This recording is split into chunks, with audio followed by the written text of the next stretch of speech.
चलिए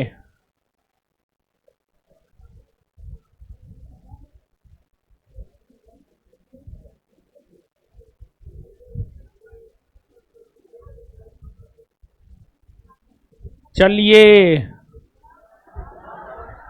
शांत हो जाइए, शांत हो जाइए, शांत हो जाइए।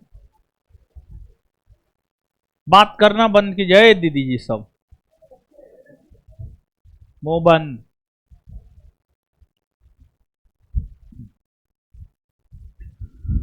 तो दूसरा चैप्टर का थ्योरी कल समाप्त कर दिए थे। आज दूसरा चैप्टर का करना है क्वेश्चन आंसर, और फिर तीसरे चैप्टर की ओर आगे पढ़ना है। ठीक है। और देखिए एक बात आप जानिए, आपको जो भी कंटेंट दिया जा रहा है एग्जाम के पॉइंट ऑफ व्यू से बेहतरीन कंटेंट आपको दिया जा रहा है, और सब्जेक्टिव ऑब्जेक्टिव दोनों करवाया जा रहा है। और हम तो ऑब्जेक्टिव करवा रहे हैं क्योंकि हम पहले ऑब्जेक्टिव करवाए ना है। बिट्टू झा सर ऑब्जेक्टिव करवाए हैं, सिलेबस आपका जल्दी कंप्लीट हो इसी वजह से आपको ऑब्जेक्टिव का वीडियो अवेलेबल करवाया जाता होगा साइंस में। और अरे सब्जेक्टिव में जो आप पढ़ते हैं ना, देखिए ये जो ऑब्जेक्टिव क्यों करवाया जाता है जानते हैं? आपका कंसेप्ट पूरी तरीका से क्लियर हो जाए, आपका कंफ्यूजन पूरी तरीका से खत्म हो जाए। जैसे हम आपको थ्योरी पढ़ाते हैं, थ्योरी में अगर आपका कंसेप्ट क्लियर हुआ है लेकिन थोड़ा बहुत प्रॉब्लम है, तो जब आप ऑब्जेक्टिव करते हैं ना, तो जो बचा खुचा थोड़ा बहुत कंफ्यूजन होता है और जो बचा खुचा थोड़ा बहुत कंसेप्ट क्लियर नहीं होता है, ऑब्जेक्टिव करने से वो भी क्लियर हो जाता है। जबकि सब्जेक्टिव ऑब्जेक्टिव दोनों में बताते एक ही चीज है, ऐसा थोड़े है कि अलग कुछ बताएंगे, नहीं, वही सब चीज होता है। लेकिन ऑब्जेक्टिव करने से कंफ्यूजन क्लियर होता है, पकड़ बनता है जीएस पे। और आपके एग्जाम में तो यही पूछता है, एमसीक्यू ही पूछता है, मल्टीपल चॉइस क्वेश्चन, एक क्वेश्चन होता है, 4 ऑप्शन होता है। अब अगर आप बैट्समैन बनना चाहते हैं तो सुबह सुबह उठ करके बैटिंग का प्रैक्टिस कीजिए। वनडे एग्जाम में क्वालिफाई करना चाहते हैं तो ऑब्जेक्टिव क्वेश्चन पे पकड़ बनाइए थ्योरी के साथ साथ। तो हम तो कभी नहीं करवाए, इसी वजह से आपके बैच में करवा रहे हैं। और बिट्टू सर ऑब्जेक्टिव करवाए हैं 2024 में, वही सब ऑब्जेक्टिव आपको भी करना है। 2024 तक अपडेटेड नोट है साइंस का, तो चैप्टर खत्म होने के बाद जो है सर बोल देते होंगे कि ऑब्जेक्टिव कर लीजिएगा। अब आपके मन में आता होगा कहां से करेंगे, तो आपके पास स्टडी मटेरियल होगा, स्टडी मटेरियल से करना है। कैसे? संस्थान का एप्लीकेशन है, मालूम है ना? संस्थान का एप्लीकेशन है ज्ञान बिंदु जीएस एकेडमी पटना नाम से। उसको गूगल प्ले स्टोर से रजिस्टर कर लेना है और एप्लीकेशन पर जाइएगा। संभवतः फ्री कोर्स में है लड़का, संभवतः फ्री कोर्स में फिजिक्स, केमिस्ट्री, बायोलॉजी तीनों का ऑब्जेक्टिव है ना जी? तुम देखा है? अरे बाबू बैच में तो वो एप्लीकेशन पर ऑनलाइन वाला के लिए डलाएगा, ऑफलाइन वाला के बैच में फ्री रहता है। किए हैं आप लोग? कौन कौन लोग किए हैं? फिजिक्स का कितना चैप्टर हुआ है? दूसरा चल रहा है, खत्म हो गया, आज खत्म हुआ है। तो दूसरा का ऑब्जेक्टिव कहां से कीजिएगा? एप्लीकेशन से ना। खोज लीजिएगा ना, मिल गया है ना। जहां पे पहला चैप्टर का किए थे वहीं पर दूसरा चैप्टर भी होगा। और जिसको नहीं मिला होगा, दीदी जी लोग, भाई जी लोग, अगल बगल वाला से सहारा ले लीजिएगा, और जो जिनको मिल गया है वो जो है अब बता दीजिएगा, जिनको नहीं मिला है, ठीक है। तो वहां से करना है, समझे। और ऑनलाइन वाले लोग, आपके तो बेचे में डाला जा रहा है, तो आपको तो कोई दिक्कत ही नहीं है, तो ऑब्जेक्टिव कीजिए। ये सब जो है ना चिट्ठा पत्रा शुरू में नहीं भेजेगा, नहीं तो जो भेजेगा उसी को हम कूटेंगे। शुरू में पढ़ाने के मूड से आते हैं, पढ़ाने दो। चिट्ठा पत्रा किसी एक का होता है, किसी एक के चक्कर में जो पूरा क्लास डिस्टर्ब हो जाता है, समझ गए। तो एक के चक्कर में पूरा क्लास को डिस्टर्ब करना उचित ना है, अंतिम में भेजेगा, ठीक है। शुरू में नहीं भेजेगा, अंतिम में भेजेगा। काय दर पर आती है जी। चलिए तो आइए करते हैं क्वेश्चन आंसर। कुछ है इसमें, अगर आप दूसरा नंबर चैप्टर पढ़े होंगे, अधिकतर क्वेश्चन नहीं बना है, बन गया होगा। आइए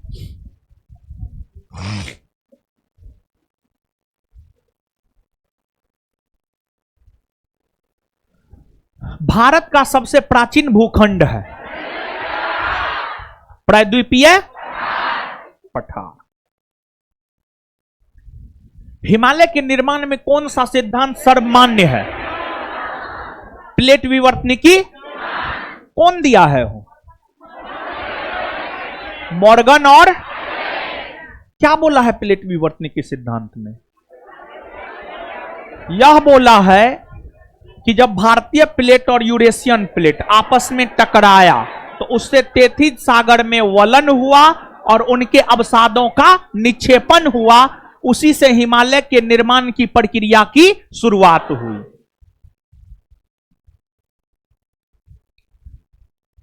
कौन कथन सही है? पहला। भारत का दक्षिणी भाग गोंडवाना भूमि का खंड है। दक्षिणी भाग का मतलब क्या? प्रायद्वीपीय पठार। प्रायद्वीपीय पठार गोंडवाना भूमि का खंड है। हाँ, पूरा भारत गोंडवाना भूमि का है, तो प्रायद्वीपीय पठार भी है, सही है। दक्षिण भारत का अधिकतर चट्टान रूपांतरित है। हाँ, दक्षिणी पठार की औसत ऊंचाई 400 से 900 मीटर तक है। हाँ, उपर्युक्त सभी कथन सही है, आंसर डी। कौन कथन सही नहीं है मतलब कौन गलत है? कौन कथन सही नहीं है मतलब कौन कथन गलत है? भारत के तटीय भाग में संकरे मैदान मिलते हैं। हाँ, तटीय भाग में मतलब समुद्र तटीय भाग में, समुद्र तटीय भाग में भारत समुद्री सीमा बनाता है?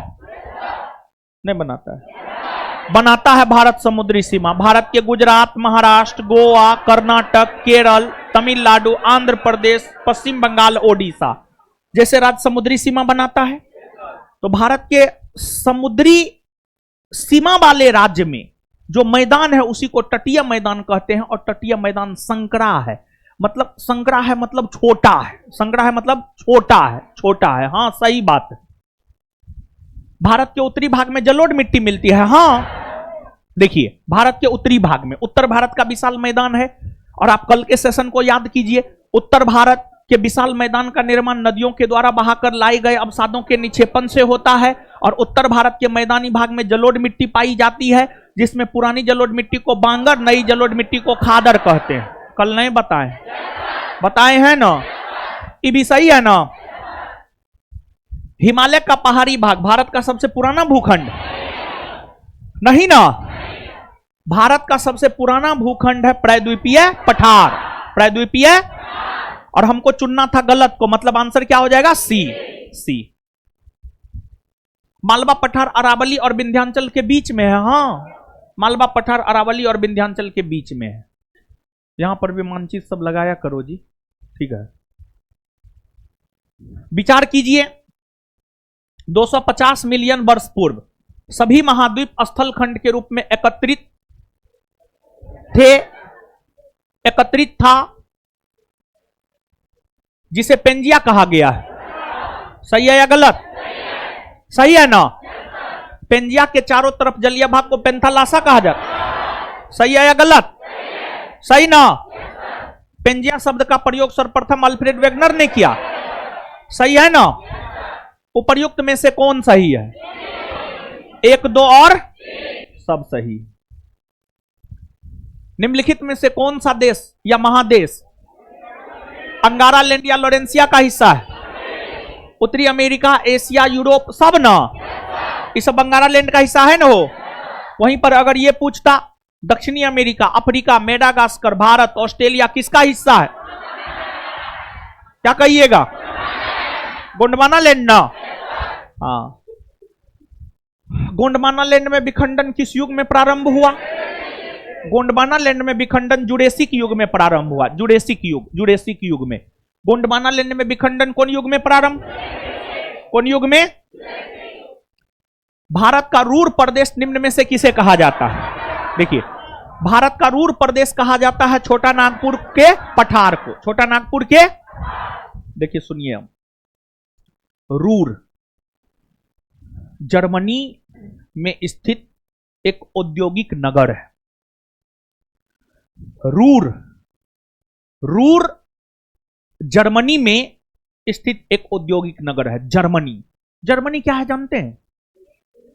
एक देश है। कहां था जी? कहां गया था जाने मन?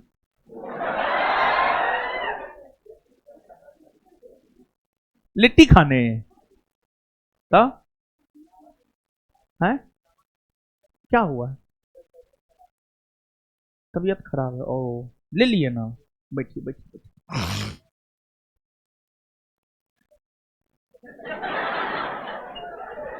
सुनिए, बैठिए।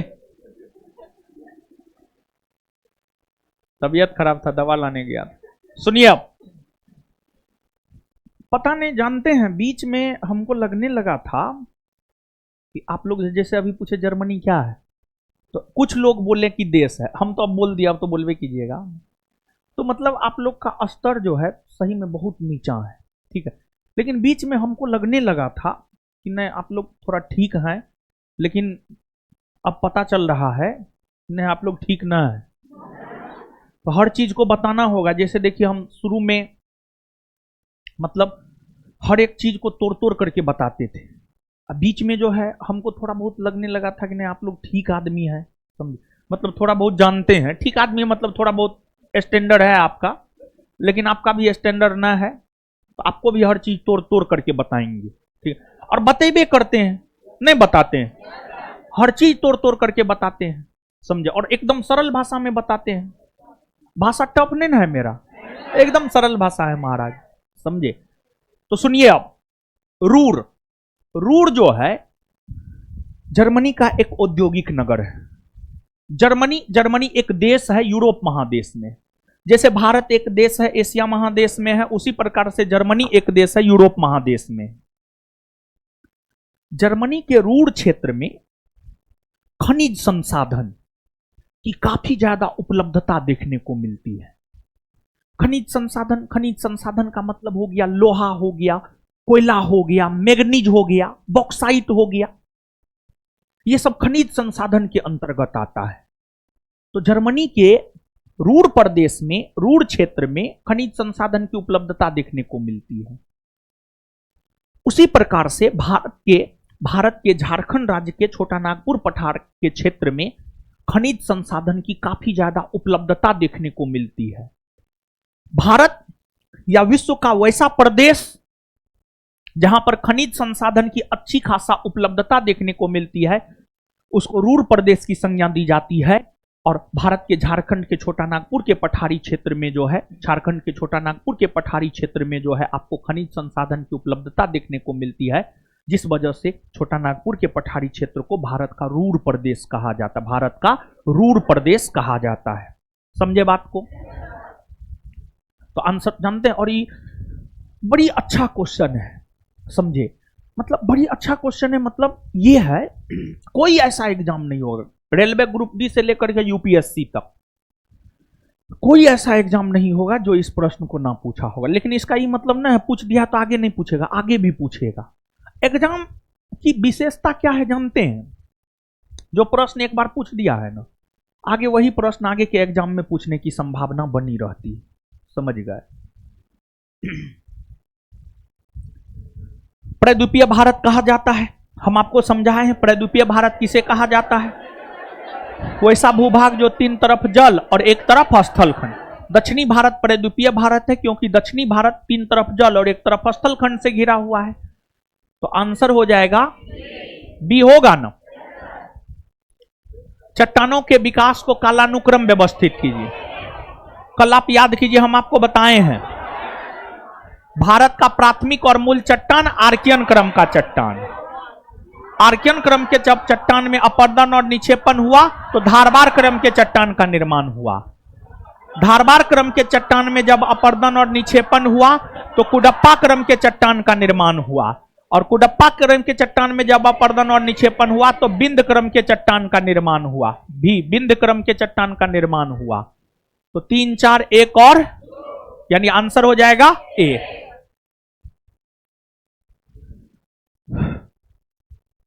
निम्नलिखित में से किस चट्टान में जीवाश्म का अभाव पाया जाता है। आर्कियन क्रम और कुडप्पा क्रम दोनों में। सी, ए और बी दोनों। निम्न में से कौन सा मरुस्थल है। सिंधु क्षेत्र, गंगा क्षेत्र, असम क्षेत्र, मध्य भारत का क्षेत्र। मरुस्थल कहां है देखिए, अगर आप मानचित्र पर देखिएगा ना,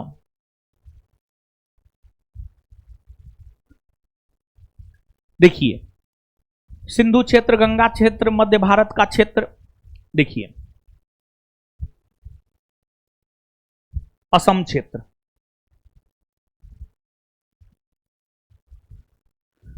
असम का क्षेत्र असम राज्य में है। क्या असम राज्य में मरुस्थल है? नहीं। गंगा का क्षेत्र बिहार, झारखंड, पश्चिम बंगाल में है। गंगा का क्षेत्र, गंगा नदी उत्तराखंड से निकलती है। उत्तराखंड में बहने के बाद उत्तर प्रदेश में प्रवेश करती है। उत्तर प्रदेश में बहने के बाद बिहार में प्रवेश करती है। बिहार में बहने के बाद झारखंड के साथ सीमा बनाती है और पश्चिम बंगाल में बहती हुई बांग्लादेश में अपना जल बंगाल की खाड़ी में गिराती है। तो गंगा क्षेत्र मुख्य तौर पर उत्तर प्रदेश, बिहार और पश्चिम बंगाल में है। गंगा क्षेत्र अगर देखा जाए तो गंगा क्षेत्र मुख्य तौर पर उत्तर प्रदेश, बिहार और पश्चिम बंगाल में है। क्या यहां पर मरुस्थल है? नहीं।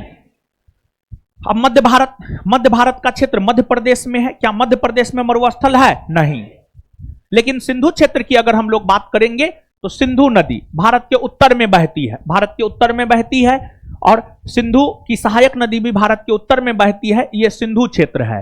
और सिंधु क्षेत्र के अंतर्गत ही अगर देखा जाए तो सिंधु क्षेत्र के अंतर्गत राजस्थान राज्य में जो है आपको मरुस्थल है। और भारत में एकमात्र मरुस्थल है थार मरुस्थल। थार मरुस्थल जो कि भारत के राजस्थान राज्य में है, जो कि सिंधु क्षेत्र के अंतर्गत आता है।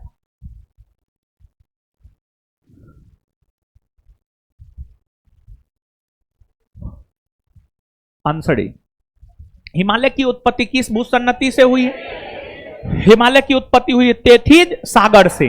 अरे बताए हैं ना, जहां पर आज हिमालय पर्वत है वहां पर पहले क्या था? तेथिज सागर। तेथिज सागर में वलन हुआ और उसी से हिमालय पर्वत के निर्माण की शुरुआत हुई। तो हिमालय की उत्पत्ति तेथिज भूसन्नति से हुई है। हिमालय की उत्पत्ति तेथिज भूसन्नति से हुई है। निम्नलिखित में से कौन सी चट्टान प्रणाली भारत में नवीनतम है? यानी भारत की सबसे नई चट्टान प्रणाली कौन है? तो भारत की सबसे नई चट्टान प्रणाली है गोंडवाना। भारत के दक्कन के पठार पर बेसाल्ट निर्मित लावा सेलों का निर्माण हुआ है क्रीटेशियस युग में। क्रीटेशियस युग में दक्कन का पठार है। सुनिए, दक्कन का पठार, दक्कन का पठार। जैसे अगला जब तीसरा चैप्टर आप पढ़ेंगे तो वहां पर पठार के विषय में पढ़ेंगे और वहां पर हम आपको दक्कन के पठार के बारे में पढ़ाएंगे। और दक्कन के पठार को अगर आप देखेंगे तो दक्कन के पठार का विस्तार मुख्य तौर पर महाराष्ट्र और कर्नाटक में है। दक्कन के पठार का विस्तार अगर देखा जाए तो दक्कन के पठार का विस्तार मुख्य तौर पर महाराष्ट्र और कर्नाटक राज्य में है। तो दक्कन का पठार एक पठार है। आगे पठार के बारे में तीसरे चैप्टर में पढ़ाएंगे। इसका विस्तार मुख्य तौर पर महाराष्ट्र और कर्नाटक राज्य में है। यहां पर बेसाल्ट निर्मित लावा चट्टान है। सेल का हिंदी होता चट्टान, चट्टान, चट्टान। तो दक्कन के पठारी क्षेत्र में जो है बेसाल्ट निर्मित लावा चट्टान है। तो दक्कन के पठारी क्षेत्र में जो बेसाल्ट निर्मित लावा चट्टान है इसका निर्माण कौन युग में हुआ है? तो दक्कन के पठारी क्षेत्र में जो बेसाल्ट निर्मित लावा चट्टान है इसका निर्माण क्रीटेशियस युग में हुआ है। क्रिटेशियस युग में हुआ है, क्रिटेशियस युग में हुआ है, समझ गए। लघु हिमालय स्थित है मध्य में। लघु हिमालय किसके मध्य में स्थित है? बता दे रहे हैं। रुकिए थोड़ा चाय पी लेते हैं, ले जाइए। हाँ ठीक है, लेमन टी है, लेमन टी तो सही में लेमन टी है ना जी, लेमन टी है। ये लड़की देखी है ना जी।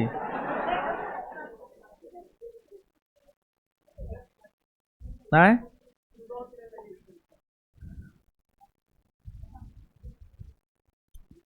आजकल जो है ना क्लास बहुत हो गया है, समझे, दिन भर क्लास है। अब तो एक और बीपीएससी का बैच आ रहा है 7 फरवरी से, 7 फरवरी से। और जानते हैं धुरंधर सबको ला रहे हैं, समझे। उसमें हम तो पढ़ेबे करेंगे, हमारे पढ़ाने के साथ साथ जो है हम और बिट्टू झा सर तो रहबे करेंगे, लेकिन और भी बेहतरीन लोगों को ला रहे हैं।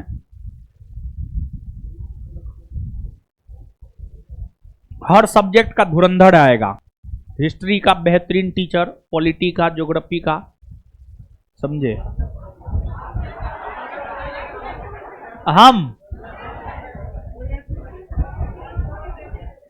हम सब पढ़ाएंगे। अब कितना हम पढ़ाएं, ठीक है। हर बैच में पढ़ा पाना तो पॉसिबल ना है, समय तो सबके पास एक जैसा है। तो मेन जिसका एग्जाम में महत्वपूर्ण रोल होगा, देखिए मेंस में क्या होता है, मतलब जितना ज्यादा विचार आप जानिएगा, मेरा विचार तो आप जान ही रहे हैं, कुछ और टीचर का भी विचार जानना है। मतलब हिस्ट्री हम भी पढ़ाएंगे और भी टीचर पढ़ाएंगे, ठीक है। पॉलिटी हम भी पढ़ाएंगे और भी टीचर पढ़ाएंगे, ज्योग्राफी हम भी पढ़ाएंगे और भी टीचर पढ़ाएंगे। जैसे हिस्ट्री, पॉलिटी, ज्योग्राफी, मतलब प्रीलिम्स में तो आपको कोई दिक्कत नहीं होगा, तो और जो टीचर को लाएंगे ना, तो उसको मेंस के पॉइंट ऑफ व्यू से लाएंगे, मेंस के पॉइंट ऑफ व्यू से लाएंगे। और जो है आपको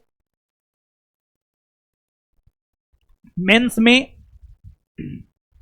हिस्ट्री का अलग टीचर होगा, पॉलिटी हम सोचे हम अपने रखेंगे, पॉलिटी समझ गए, हम अपना रखेंगे पॉलिटी, एक सब्जेक्ट अपना रखेंगे मेंस में भी, समझ गए, पॉलिटी, समझे। और ज्योग्राफी का अलग रहेगा, इकोनॉमिक्स का अलग रहेगा, समझे, साइंस एंड टेक का अलग रहेगा, एसए का अलग रहेगा। और जो भी रहेगा धुरंधर रहेगा, अपने फील्ड के बादशाह रहेंगे, जिनको अनुभव है। देखिए मेंस जानते हैं, मेंस में अप्रोच 4-5 अप्रोच होना चाहिए। जैसे मैथ का टीचर कौन बनता है? जिसको एक सवाल को 5 से 6 तरीका से बनाने के लिए आता है, वो मैथ का टीचर बनता है। मेंस, बीपीएससी मेंस कौन पढ़ाता है? जिसका एक क्वेश्चन को लेकर के 4-5 अप्रोच हो, 4-5 अप्रोच हो, मतलब अनेकों विचार हो। देखिए आपको अधिकारी बनना है, देखिए पहले, देखिए हम बड़ी स्टेप बाय स्टेप काम करने वाले इंसान हैं, हम स्टेप बाय स्टेप काम किए हैं। पहले मेरा ड्रीम प्रोजेक्ट था सैकड़ों छात्रों को दरोगा बना देना है, उसमें हम सफल हुए हैं। और देखिए हम जो भरोसा और विश्वास कमाए हैं, उस भरोसा और विश्वास को हम खत्म नहीं होने देना चाहते हैं। मतलब बिहार एसआई में, बिहार पुलिस में, बिहार एसएससी में जो भरोसा और विश्वास छात्रों का कमाए हैं, वही भरोसा हम बीपीएससी में भी कमाएंगे। और पहले ड्रीम प्रोजेक्ट बिहार एसआई था, उसमें तो सफलता मिल गया है। अब मेरा ड्रीम प्रोजेक्ट है बीपीएससी। बीपीएससी को हम अपना ड्रीम प्रोजेक्ट आगे के लिए निर्धारित किए हैं और उस पर काम करेंगे।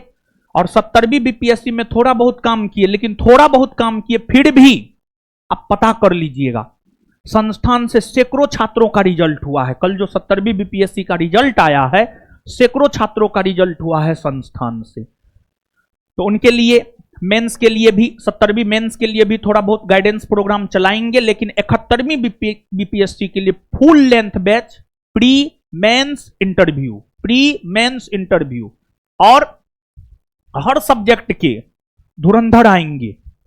और आप जो पढ़ रहे हैं ये सब काम आपको प्री में दे देगा, प्री में यही सब पढ़ना है।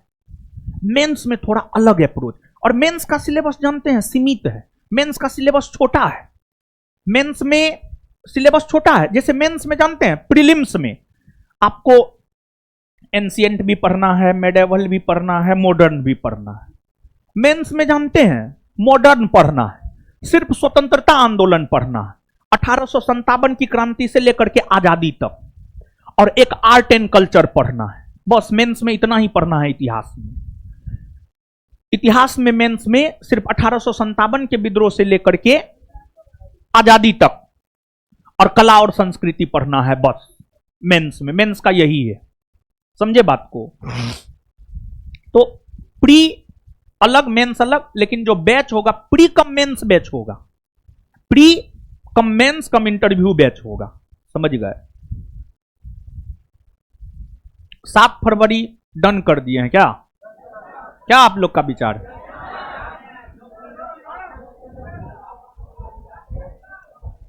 सात फरवरी डन कर देते हैं क्या?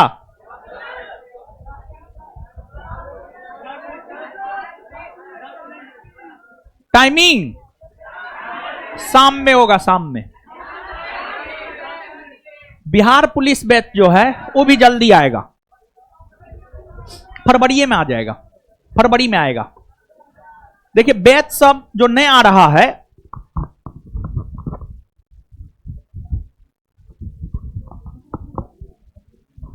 बैच सब जो नया आ रहा है उसके पीछे रीजन है, अभी 2 सेंटर है, दोनों सेंटर पर पूरा टाइम में फुल है, पूरा टाइम फुल है।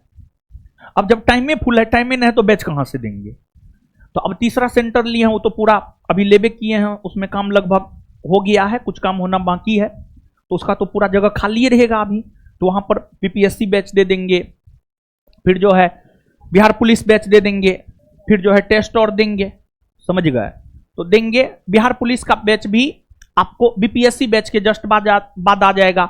और इसके बाद जो है संस्थान भले टीचर वाला बैच, बीपीएससी टीआरई वाला बैच नहीं दिया है, लेकिन फिर भी संस्थान से अनेकों छात्र, कोई फाउंडेशन बैच में पढ़ करके टीआरई में निकाला है, कोई टारगेट बैच में पढ़ के निकाला है, कोई पुराना स्टूडेंट निकाला है, कोई टेस्ट में पढ़ करके निकाला है। तो टीआरई में भी कुछ है नहीं, टीआरई में भी जो है सोच रहे हैं कदम रखेंगे धीरे धीरे। देखिए टीआरई में जानते हैं, बीपीएससी टीआरई टीचर वाला में मतलब छात्र सब बहुत बोला था कि जो है बैच दीजिए, लेकिन नहीं दिए, क्योंकि थोड़ा देखना था टीआरई 1 टीआरई 2 को, स्पेशली टीआरई 1 टीआरई 2 को। देखिए अगर बैच देते, स्टूडेंट आता, पैसा तो हम कमा लेते हैं, लेकिन जो एक नाम और एक विश्वास कमाए थे कि नहीं हम जो आपसे वादा करते हैं, हम वो वादा आपका पूरा करते हैं, आपके भरोसा और उम्मीद पर खरा उतरते हैं, वैसा नहीं हो पाता। टीआरई फर्स्ट में यही हुआ। टीआरई फर्स्ट में आप जाकर के पूछ लीजिएगा, टीआरई फर्स्ट में किसी भी मास्टर का क्वेश्चन नहीं लड़ा था, लेकिन टीआरई फर्स्ट में बहुत कोचिंग संस्थान करोड़ों रुपया पीट लिया, लेकिन क्वेश्चन नहीं लड़ा, समझ गए। तो हमको लगा कि नहीं, कोई अभी टीआरई का आइडिया है नहीं, बैच दे करके ठीक है पैसा कमा लेंगे, लेकिन जो एक विश्वास होता है, एक भरोसा होता है, वो खो देंगे विद्यार्थी के बीच। दूसरी बात, बीपीएससी का बैच हम पहले भी ला सकते थे, हमको और बिट्टू झा सर को तो पढ़ाना ही है, और भी टीचर को लाएंगे, लेकिन सबसे पहले हम अपना पूरी तरीका से तैयार होते हैं किसी भी चीज के लिए। और लगभग पिछले 1-1.5 साल से हम बोल रहे हैं बीपीएससी का बैच ला रहे हैं, लेकिन अब तैयारी हो चुका है। मतलब मेंस के पॉइंट ऑफ व्यू से अब तैयारी यानी हम लोग अपने तरीका से कर लिए हैं। मतलब देखिए टीचर पर कोई भरोसा नहीं होता है, कौन टीचर आएगा छोड़ देगा, फिर अगर पूरी तैयारी के साथ आप नहीं रहिएगा तो बीच में बच्चा सबके साथ धोखा न हो जाता है।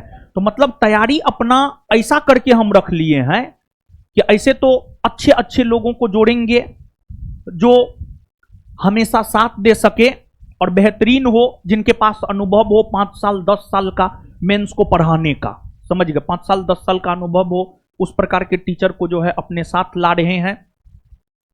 तो ऐसा तो होगा नहीं, लेकिन फिर भी अपनी तैयारी देखिए। जब मैदान में उतरते हैं ना, तो सीधा सा आप मेरा एक कंसेप्ट याद रखिएगा, जब मैदान में उतरते हैं या युद्ध भूमि में उतरते हैं तो अपने तर्कस में हर प्रकार का तीर लेकर के उतरिए, हर प्रकार का तीर, मतलब ब्रह्मास्त्र तक लेकर के उतरिए। जैसा सिचुएशन आएगा वैसा तीर से वार करेंगे और युद्ध जीतेंगे, मतलब ऐसी तैयारी होनी चाहिए, समझ गए। तो बीपीएससी में जो है पिछले लगभग 1 साल से हम बोल रहे हैं बैच दे रहे हैं, बैच दे रहे हैं, दे रहे हैं, लेकिन नहीं दे रहे हैं क्योंकि हमारी तैयारी पूरी नहीं थी, समझ गए। अब तैयारी पूरी हो गई है, तो अब जो है बैच अनाउंसमेंट कर दिए हैं 7 फरवरी से, समझ गए। तो अब आप लोग को एकदम से इंतजार करने का कोई ये नहीं है। जो भी सपना देखते हैं बीपीएससी का, अब आपको एकदम परेशान होने की जरूरत न है, समझ गए। तो आगे और भी बहुत कुछ करेंगे, समझे। लेकिन हाँ, एगो चीज बता दे रहे हैं, कल आप लोग का टेस्ट है, पता है ना। ज्योग्राफी से चैप्टर 1 और 2 से क्वेश्चन है, और फिजिक्स में भी चैप्टर 1 और 2 दोनों से है, और करंट से भी है, और 50 को क्वेश्चन है, और टेस्ट आकर के देना है टाइम पे। जो क्लास का टाइम है उस टाइम पे 12 बजे से आपका क्लास होता है, 12 बजे से आपका टेस्ट होगा, आपके अपने टाइम पे टेस्ट होगा, और प्रत्येक 15 दिन पर टेस्ट होगा। और टेस्ट प्रत्येक 15 दिन पर करवाने का रीजन क्या है जानते हैं? रीजन ये है कि टेस्ट के बहाने ही आप रिवीजन करना लीजिएगा 15 दिन का। और रिवीजन, जीएस में रिवीजन बहुत ज्यादा जरूरी होता है, समझ गए। और इसके बाद जो है रविवार को 26 जनवरी है, लेकिन आप सब लोग आइएगा, अपने टाइम पे ही आइएगा। 12 बजे आपका समय है, आप 12 बजे आइएगा, 12 बजे आइएगा। हाँ, जिलेबी खिलाएंगे, जिलेबी खिलाने के लिए ही बुला रहे हैं, समझ गए। और बैच बैच बुला रहे हैं, और जिसका जो बैच है हम रिक्वेस्ट करेंगे वो उसी बैच में आइएगा। देखिए होता क्या है, सब एक साथ आ जाता, गैदरिंग हो जाता है, फिर सबको मिल नहीं पाता है, समझे। और कार्ड अपना लेते आइएगा, ठीक है, कार्ड अपना लेते आइएगा, और कार्ड पर ही एंट्री मिलेगा। नहीं तो इतना बच्चा है अपने पास ही, 25-30 हजार बच्चा है दोनों सेंटर मिला करके ऑफलाइन में। अगर मान लिया जाए बाहर से आ जाएगा तो फिर प्रॉब्लम ना हो जाएगा, समझ गए। तो आप लोग को मार्केट में जिलेबी खरीदने उड़ने का जरूरत ना है, समझ गए। दुकान पर जाकर के जिलेबी उलेबी मत खाइएगा, समझे। हम खिलाएंगे 26 जनवरी को, आइए, ठीक है। सबको आना है अपने समय से, और कार्ड लेकर के आइएगा। और ऑनलाइन वाले लोग, अगर आप पटना में हैं आप भी आ सकते हैं, कोई दिक्कत नहीं है, समझिए। ऑनलाइन वाले लोग अगर पटना में हैं आप, तो आप आ सकते हैं, या फिर आपको आना है, आप जहां भी हैं आपको आना है तो आप आ सकते हैं, ठीक है।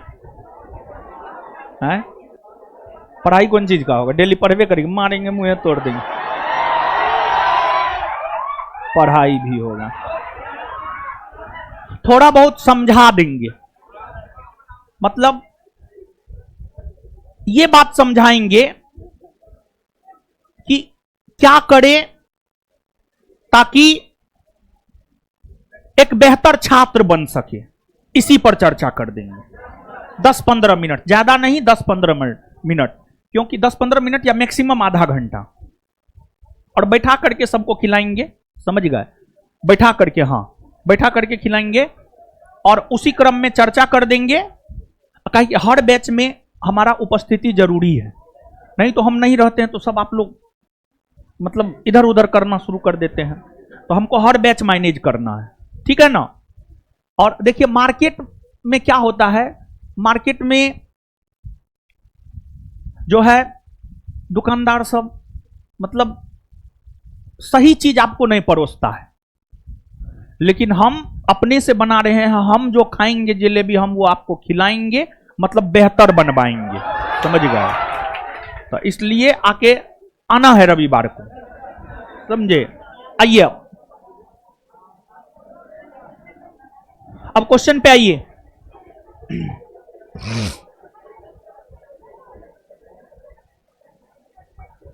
लघु हिमालय स्थित है मध्य में, लघु हिमालय स्थित है मध्य में। देखिए भारत, भारत की अगर बात की जाए, भारत के उत्तर में हिमालय पर्वत है, और भारत के उत्तर में जो हिमालय पर्वत है उसको भौगोलिक आधार पर 4 भागों में बांटा गया है। ट्रांस हिमालय, बृहद हिमालय, लघु हिमालय और शिवालिक। ट्रांस हिमालय सबसे उत्तर में है, ट्रांस हिमालय सबसे उत्तर में है।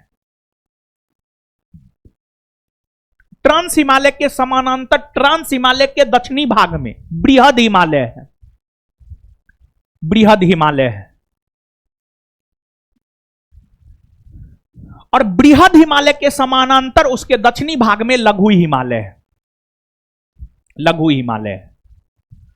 और लघु हिमालय के समानांतर उसके दक्षिणी भाग में शिवालिक है, लघु हिमालय के समानांतर उसके दक्षिणी भाग में शिवालिक है, उसके दक्षिणी भाग में शिवालिक है। अब अगर ट्रांस हिमालय की बात करें तो ट्रांस हिमालय को तिब्बतियन हिमालय भी कहा जाता है या परा हिमालय भी कहा जाता है। फिर बृहद हिमालय को महान हिमालय भी कहा जाता है, सर्वोच्च हिमालय भी कहा जाता है, हिमाद्री भी कहा जाता है और आंतरिक हिमालय भी कहा जाता है।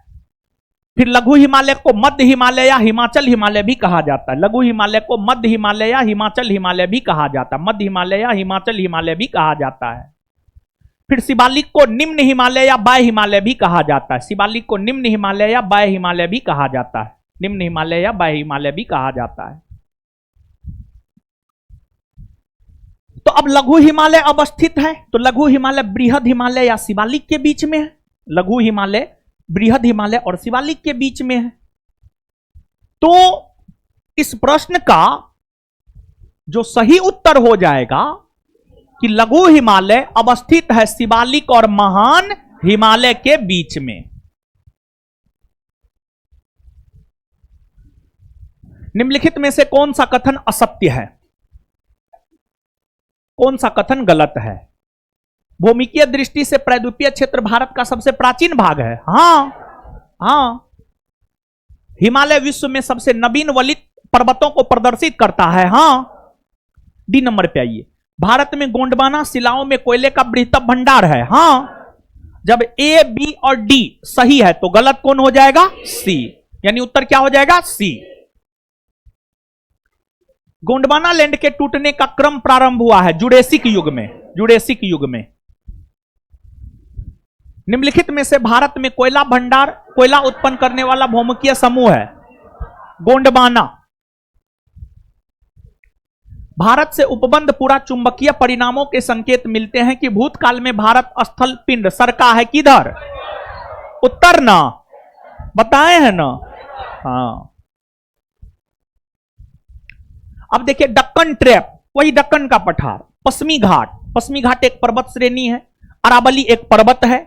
नर्मदा ताप्ती जलोढ़, मतलब नर्मदा और ताप्ती नदी के द्वारा जो जलोढ़ निक्षेप का निर्माण किया गया है, मतलब इस सब का निर्माण कौन कालखंड में हुआ है? इस कालखंड का नाम है एक तरफ, जैसे 19वीं सदी, 20वीं सदी, 21वीं सदी है। जैसे प्राचीन भारत है, मध्यकालीन भारत है, आधुनिक भारत है। जैसे सतयुग है, त्रेता है, द्वापर है, कलयुग है। तो उसी प्रकार से जो है उत्तर नूतन युग है, प्री कैम्ब्रियन युग है, क्रिटिशियस आदि नूतन युग है, कैम्ब्रियन युग है, अत्यंत नूतन युग है। ये सब कालखंड का नाम है, ये सब जो है आपको कालखंड का नाम है। तो दक्कन ट्रैप का निर्माण अगर देखा जाए तो क्रिटिशियस आदि नूतन युग में हुआ है। पश्चिमी घाट का निर्माण उत्तर नूतन युग में हुआ है। अरावली का निर्माण अगर देखा जाए तो प्री कैम्ब्रियन काल में हुआ है। और नर्मदा ताप्ती जलोढ़ निक्षेप का निर्माण अत्यंत नूतन युग में हुआ है। मतलब आंसर हो जाएगा 3, 1, 2, 5, यानी आंसर क्या हो जाएगा? बी। बी। शिवालिक श्रेणी का निर्माण हुआ है। कल के सेशन में आप याद कीजिए हम आपको क्या बोले हैं? हिमालय का निर्माण हुआ है सेनोजोइक महाकल्प में, और हिमालय के अंतर्गत ही बृहद हिमालय, शिवालिक और लघु हिमालय आता है। तो शिवालिक की अगर हम लोग बात करें तो शिवालिक का भी निर्माण अगर देखा जाए तो सेनोजोइक एज में हुआ है। भारतीय उपमहाद्वीप मूलतः एक विशाल भूखंड का भाग था जिसे कहते हैं गोंडवाना लैंड।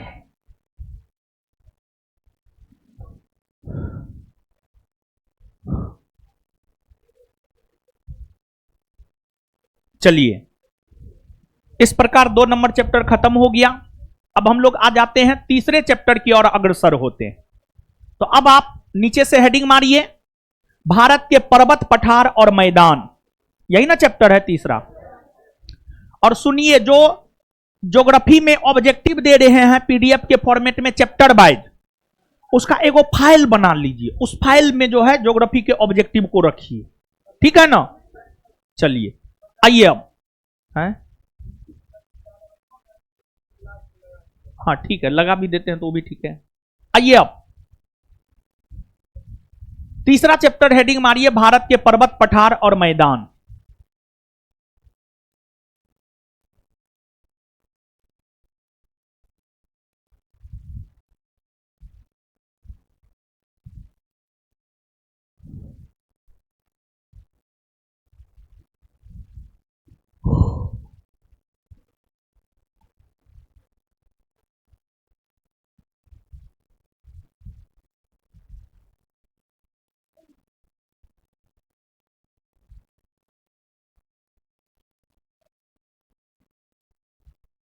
तीसरा चैप्टर हेडिंग मारिए, भारत के पर्वत, पठार और मैदान।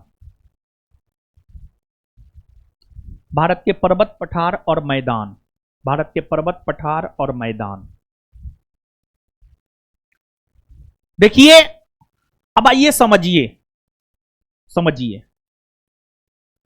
देखिए, भारत, मानचित्र पर भारत को देखिए, छोड़ दीजिए उस सबको, आइए इधर, ठीक है। काहे खरीद लिए ये सब, सब टारगेट बेच सबके लिए, ठीक है। पैसा ज्यादा है तो हमको दे दीजिएगा, हमको पैसा का बड़ी काम रहता है, समझे। जब लिखा रहे हैं तब बेवजह का वो सब खरीद लेते हैं, ठीक है। खरीद लिया तो खैर ठीक है, फोटो कॉपी वाला को कमाए हो गया होगा। मारेंगे, मुंह तोड़ देंगे, ठंडा है अभी।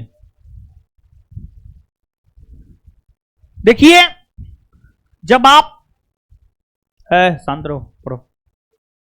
जब आप भारत को देखते हैं, ये भारत का पॉलिटिकल मानचित्र है, राजनीतिक मानचित्र है। इसमें तो आपको लगता होगा कहां है पर्वत, कहां है पठार, ठीक है, न है, कोई बात न है। लेकिन है, लेकिन है, भारत में पर्वत भी है, पठार भी है, मैदान भी है, मरुस्थल भी है, और द्वीप भी है, और तटीय मैदान भी है। सब कुछ है भारत में। भारत विविधता में एकता वाला, विविधता में एकता वाला देश है, अनेकता में एकता वाला देश है। चाहे भौगोलिक दृष्टिकोण से हो, सांस्कृतिक दृष्टिकोण से हो, या धार्मिक दृष्टिकोण से हो, भारत में अनेकों धर्म के लोग रहते हैं। भारत में अनेकों पर्व त्योहार मनाए जाते हैं। भारत में पर्वत, पठार, मैदान सब है। तो अगर बात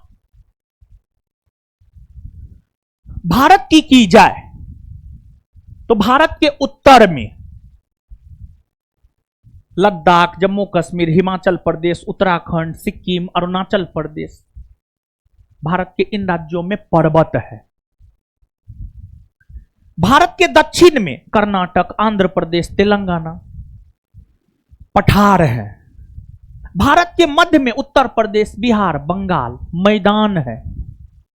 भारत के पश्चिम में राजस्थान में मरुस्थल है।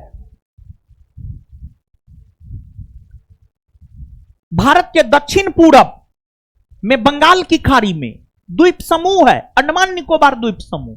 दक्षिण पश्चिम में अरब सागर में लक्षद्वीप समूह है। और फिर भारत के समुद्र तटीय राज्यों में, भारत के समुद्र तटीय राज्य मतलब गुजरात से लेकर के इधर बंगाल तक, भारत के समुद्र तटीय राज्यों में, भारत के समुद्र तटीय राज्यों में तटीय मैदान है, तटीय मैदान है।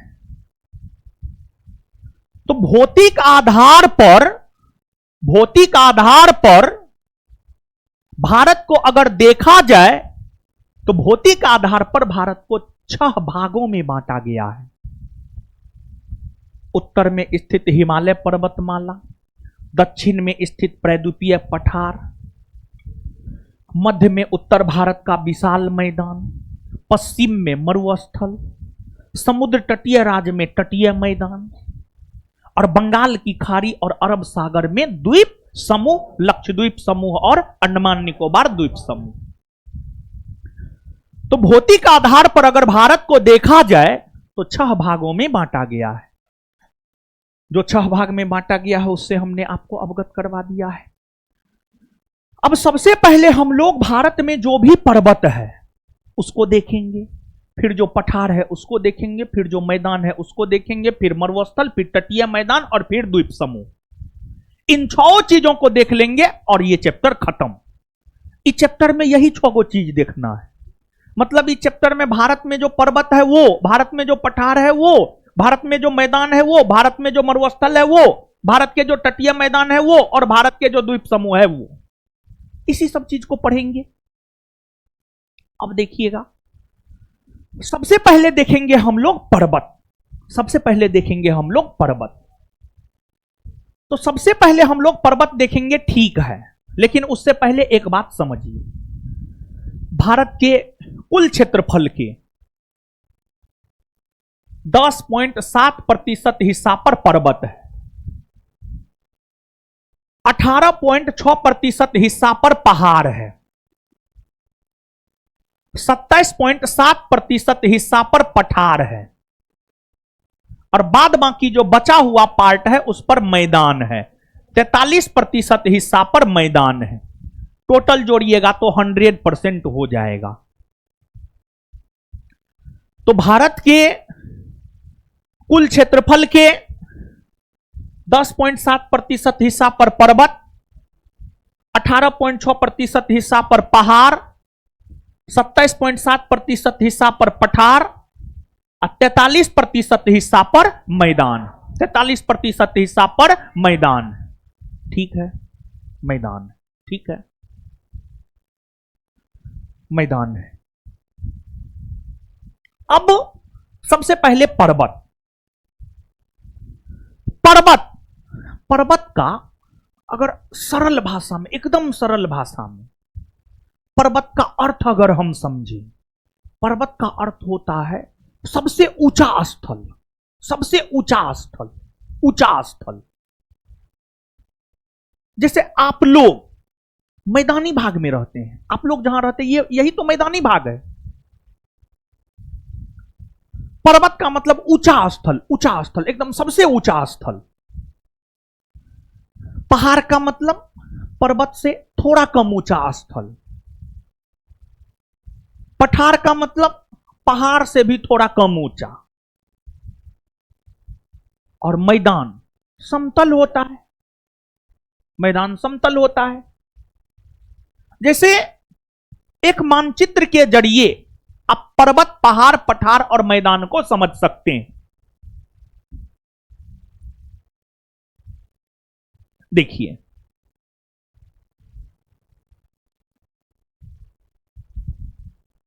यह हो गया पर्वत, इसी का छोटा भाई पहाड़, और फिर ये पठार, और ये वाला भाग मैदान, मैदान, मैदान। तो अब यहां पर पर्वत का आप परिभाषा समझिए, और सामान्य तौर पर आप एक बात समझिएगा, सामान्य तौर पर जब कोई मानचित्र का पुस्तक आप देखेंगे तो उसमें पर्वत को जो दर्शाया गया है त्रिभुजाकार आकृति में, सामान्य तौर पर किसी भी मानचित्र के बुक में जो पर्वत को दर्शाया गया है वह त्रिभुजाकार आकृति में दर्शाया गया है। और पर्वत दूर से देखने पर त्रिभुजाकार नजर भी आएगा। आप दूर से देखिएगा तो त्रिभुजाकार नजर भी आएगा पर्वत। अब किताबी भाषा में अगर पर्वत का परिभाषा कहे तो किताबी भाषा में जो पर्वत का परिभाषा है वह यह है, वैसा ऊंचा स्थल जिसका आधार विस्तृत हो, शीर्ष संकुचित हो और ढाल तीव्र हो, उसे ही पर्वत कहते हैं। अब इसको आप समझिएगा।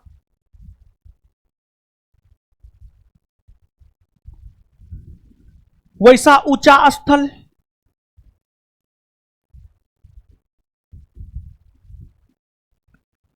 जिसका आधार विस्तृत हो,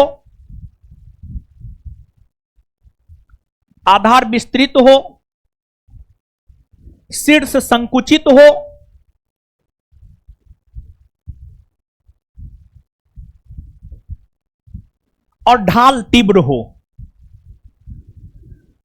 और ढाल तीव्र हो, पर्वत कहलाता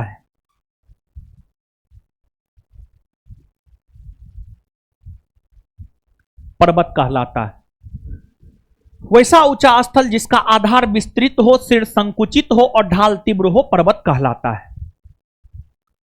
देखिए ये पर्वत है, आधार विस्तृत है, शीर्ष मतलब ऊपरी भाग संकुचित है और ढाल तीव्र है। ढाल तीव्र इसलिए हम लोग मान करके चल सकते हैं, जब आप किसी भी पर्वतीय भाग में, जैसे पर्वत पर चढ़ने में लोग डरता है और चढ़ता भी है तो बहुत डर डर के चढ़ता है, और जब आप पर्वत की ऊंचाई पर रहिएगा तो लगेगा थोड़ा इधर उधर हुआ, कहां जाएंगे कोई अता पता नहीं। ऐसा अनुभव होगा आपको जब पर्वत पर आप चढ़ेंगे, पर्वत पर जाएंगे तब।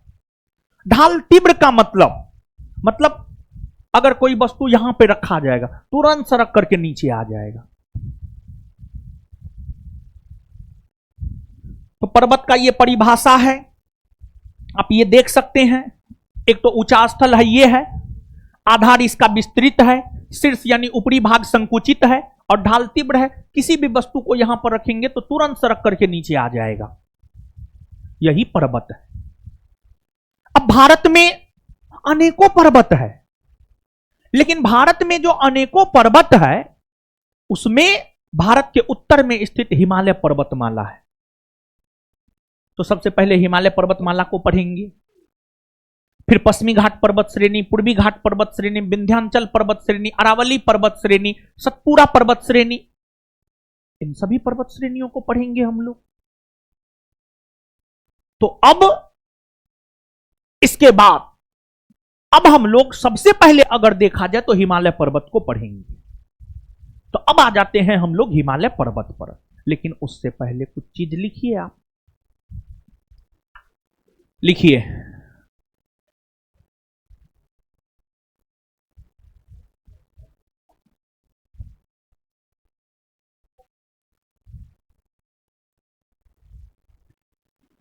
भारतीय उपमहाद्वीप पर ग्रीष्म ऋतु में उच्च ताप और निम्न दाब हिंद महासागर से वायु का आकर्षण करते हैं, जिसके कारण प्रवाहित होती है दक्षिणी पश्चिमी मानसूनी पवन। पहला का आंसर। और हाँ, पृथ्वी के चुंबकीय तथा पृथ्वी के भौगोलिक अक्ष के बीच का कोण। भारतीय मानक समय IST एवं ग्रीनविच माध्यम समय में कितने घंटे का अंतर है? 5.5 घंटा का अंतर है। नहीं बताएं?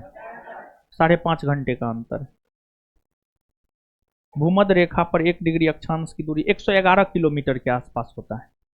अंतर्राष्ट्रीय तिथि रेखा कौन है? 180 डिग्री देशांतर रेखा को अंतर्राष्ट्रीय तिथि रेखा कहते हैं। 180 डिग्री देशांतर रेखा को अंतर्राष्ट्रीय तिथि रेखा कहते हैं। तो इसमें जो है एक क्वेश्चन, 4 नंबर क्वेश्चन जो है आपको जलवायु में बढ़ाएंगे। 1 नंबर क्वेश्चन तो हम आपको पहला चैप्टर में बताए हैं। 2 नंबर और 5 नंबर जो है ये वर्ल्ड ज्योग्राफी में पढ़ना होता है। वर्ल्ड ज्योग्राफी में पढ़ना होता है। जब आप वर्ल्ड ज्योग्राफी पढ़ेंगे ना तो वहां पर आपको ये सब बताया जाएगा। खैर आपने जानना चाहा तो हम आपको बता दिए हैं। लेकिन 3 नंबर है पृथ्वी के चुंबकीय तथा पृथ्वी के भौगोलिक अक्ष के बीच का कोण।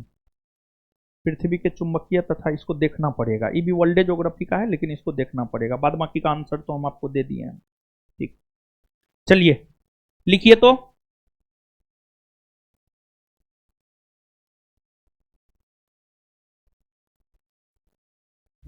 भौतिक संरचना के आधार पर, भौतिक संरचना के आधार पर, भौतिक संरचना के आधार पर, भौतिक संरचना के आधार पर, भौतिक संरचना के आधार पर भारत को, भौतिक संरचना के आधार पर भारत को, भौतिक संरचना के आधार पर भारत को 6 भागों में,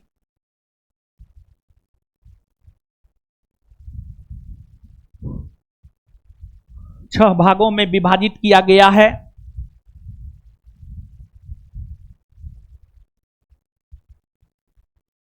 एक नंबर में उत्तर में स्थित हिमालय पर्वतमाला,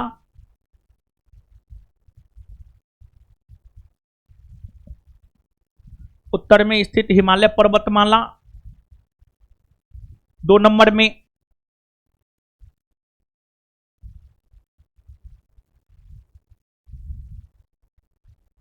दक्षिण का प्रायद्वीपीय पठार,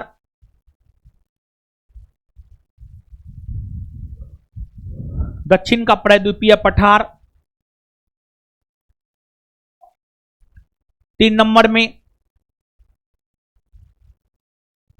उत्तर का विशाल मैदान,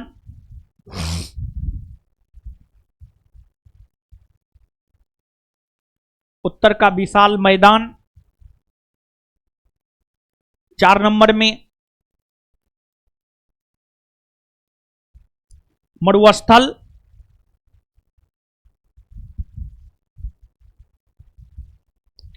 पांच नंबर में तटीय मैदान, तटीय मैदान।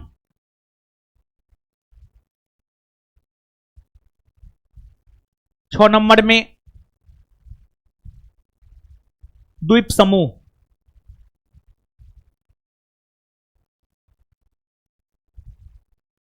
अब नीचे से स्टार मार के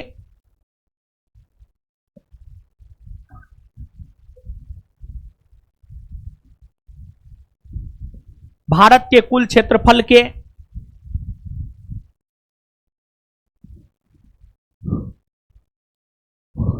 भारत के कुल क्षेत्रफल के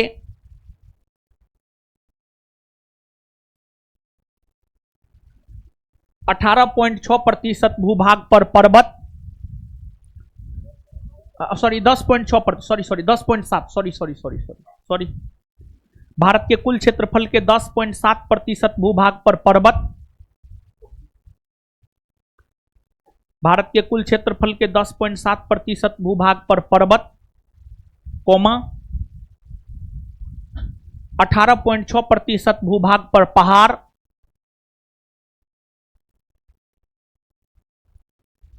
18.6% भूभाग पर पहाड़,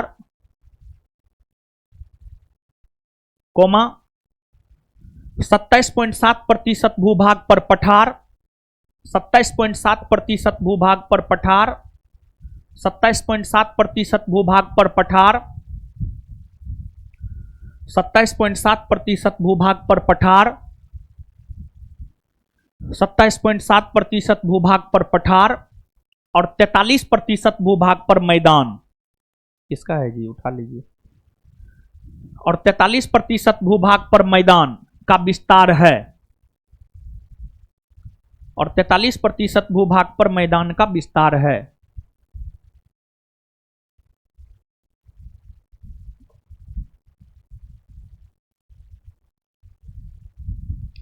इस फिगर को बना करके दर्शा दीजिएगा कि पर्वत ये है, पहाड़ ये है, पठार ये है, मैदान ये है। मतलब इससे जो है ना कंसेप्ट आपको हमेशा याद रहेगा। इसको थोड़ा दर्शा लीजिए तो, दिख रहा है ना।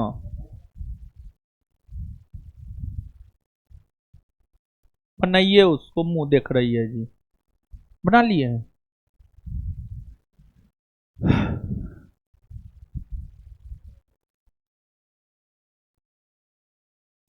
छोटा, थोड़ा छोटा दिखाइए थोड़ा पहाड़ को, और छोटा दिखाना चाहिए। तो खैर ठीक है, दिखा दिए, ठीक है।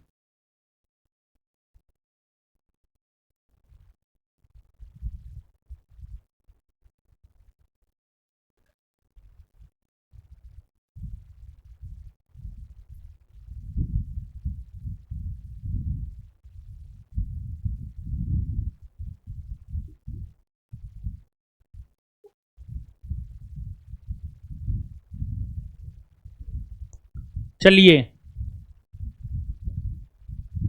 बना लिए। अब पर्वत का परिभाषा भी लिख लीजिए। वैसा ऊंचा स्थल,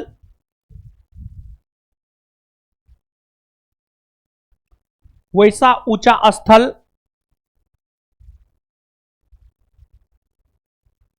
वैसा ऊंचा स्थल जिसका आधार विस्तृत हो,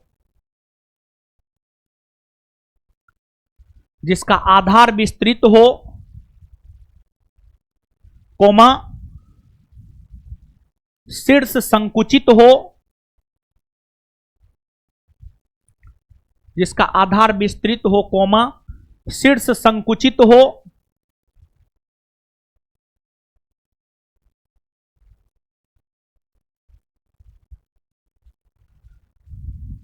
और ढाल तीव्र हो,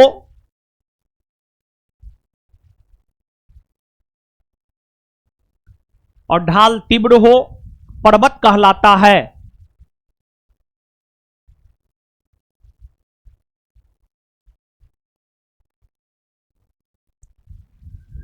ढाल तीव्र हो, पर्वत कहलाता है। अब सबसे पहले हिमालय पर्वत को देखेंगे। तो अब आगे हेडिंग मारिएगा हिमालय पर्वत। हिमालय पर्वत,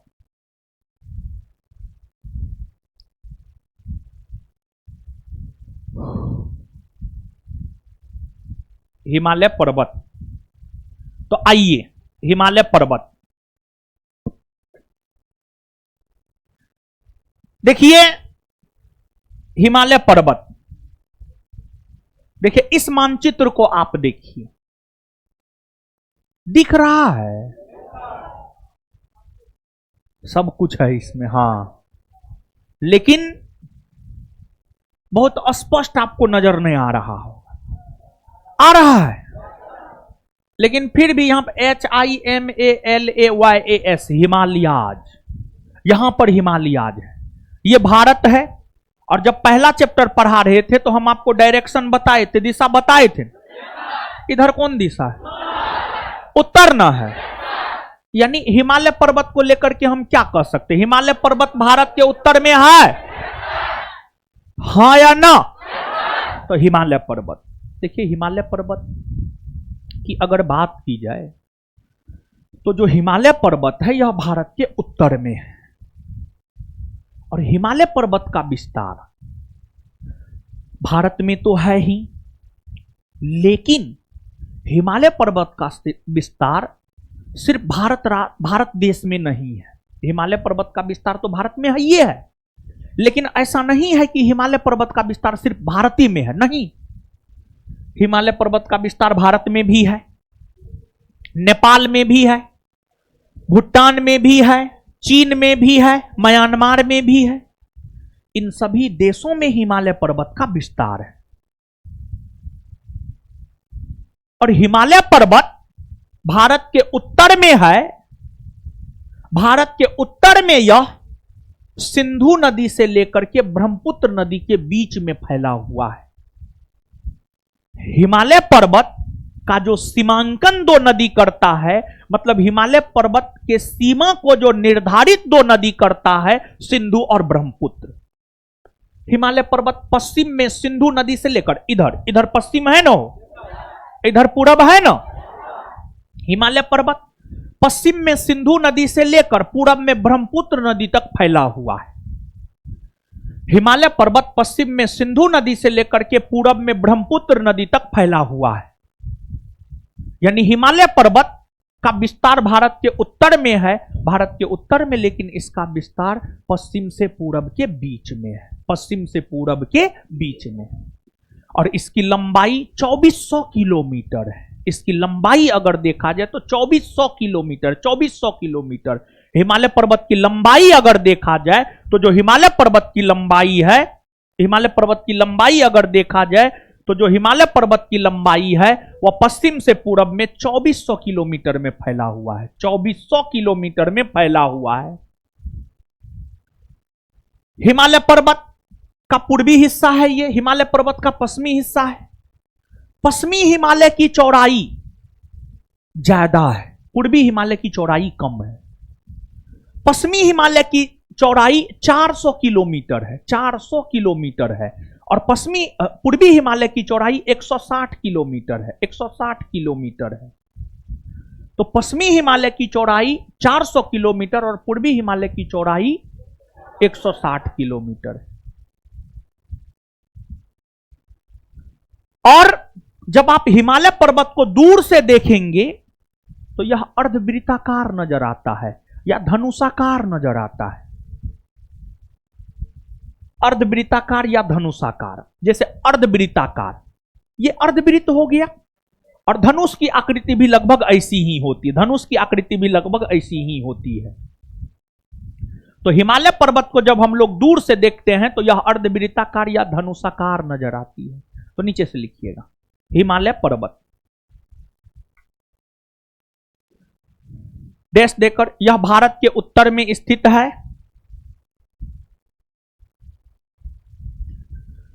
हिमालय पर्वत डैश देकर के,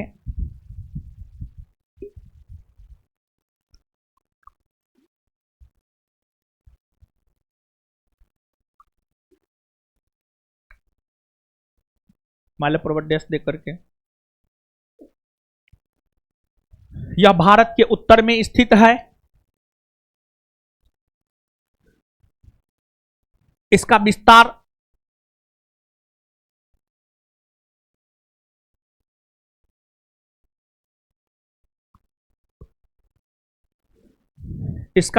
भारत के साथ साथ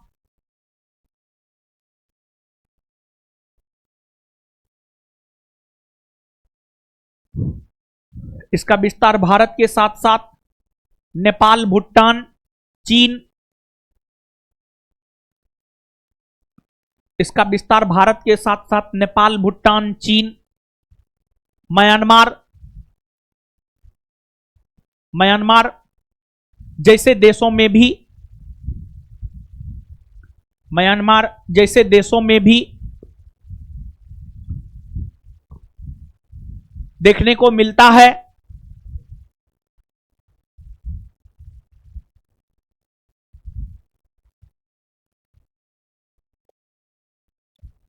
देखने को मिलता है।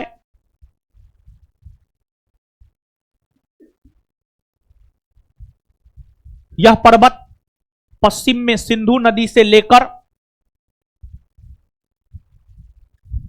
यह पर्वत पश्चिम में सिंधु नदी से लेकर, यह पर्वत पश्चिम में सिंधु नदी से लेकर पूरब में ब्रह्मपुत्र नदी तक, यह पर्वत पश्चिम में सिंधु नदी से लेकर पूरब में ब्रह्मपुत्र नदी तक, यह पर्वत पश्चिम में सिंधु नदी से लेकर पूरब में ब्रह्मपुत्र नदी तक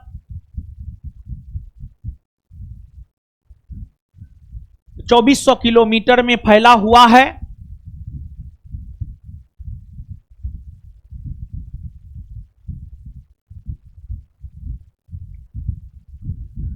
इस पर्वत की आकृति धनुषाकार या अर्धवृत्ताकार है। इस पर्वत की आकृति धनुषाकार या अर्धवृत्ताकार है। इस पर्वत की आकृति धनुषाकार या अर्धवृत्ताकार है। इस पर्वत की आकृति धनुषाकार या अर्धवृत्ताकार है। इतना बात समझ में आ गया ना?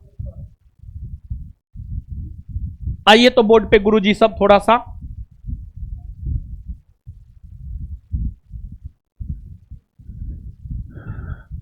भौतिक संरचना के आधार पर भारत को कितने भागों में बांट हैं? भौतिक संरचना के आधार पर भारत को कितने भागों में बांटा? 6 ना। भारत के कुल कितने प्रतिशत भूभाग पर पर्वत है? पहाड़, पठार, मैदान। आगे बताइएगा, पर्वत का परिभाषा बोलिए तो।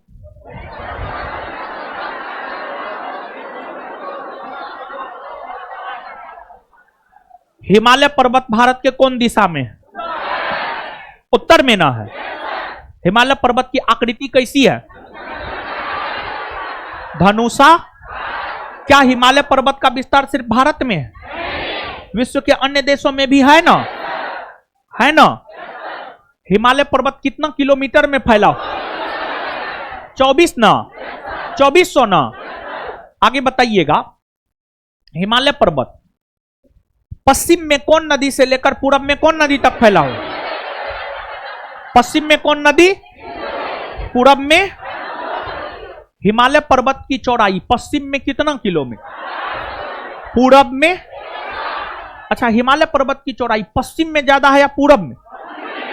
पश्चिम में ज्यादा है। तो नीचे से लिखिएगा उसी में। हाँ, लिखा देते उसी को। यह पर्वत पश्चिम में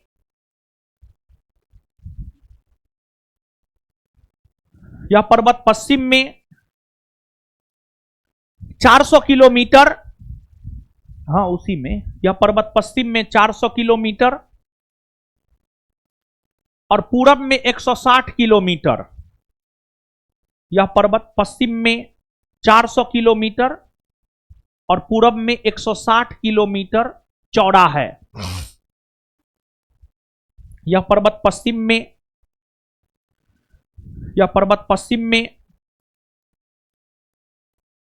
400 किलोमीटर और पूरब में 160 किलोमीटर चौड़ा है। Full stop.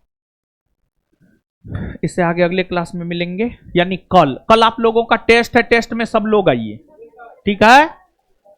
हमको निकलने दीजिए, तब आप लोग निकलिएगा। हैं? एग्जाम है, ठीक है, नहीं आइएगा।